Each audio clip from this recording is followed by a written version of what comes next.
நீ செய்த தருமத்தின் பலன் உனக்கு நன்மையே செய்யும். மற்றவர்கள் கேலிகளை கண்டு கவலை வேண்டாம். உன் கவலைகளை மனதிற்குள் பூட்டி வைத்து யாருக்கும் காண்பிக்காமல் வாழ்ந்து வருகிறாய். அந்த கவலையை தீர்த்து வைக்க உனக்காக நிச்சயம் வருவேன். உன் பிரார்த்தனையாலும் பொறுமையாலும் நீ எல்லாவற்றையுமே மாற்றலாம். அதற்கான சக்தி உனக்கு உள்ளது. நான் அதை உனக்கு கொடுத்திருக்கிறேன். நீ நம்பிக்கையுடன் இருக்க வேண்டும். என்னை மனதில் நினைத்துக்கொள். எல்லாமே உனக்கு சரியான நேரத்தில் உன்னிடம் வந்து சேரும். என்னை நீ உணர்வாய்.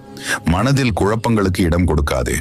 எப்பொழுதும் போல் உற்சாகமாக உன் கடமைகளை செய்து கொண்டு வா. எதையும் நிரூபிப்பதற்காக போராடாதே.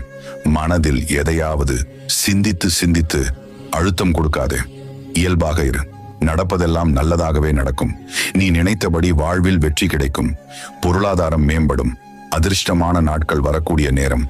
நல்ல மாற்றங்களை நிச்சயம் காண்பாய். என் பிள்ளையே, உன் வீட்டில் ஒருவருக்கு ஆரோக்கியம் குறைவாக உள்ளது என்று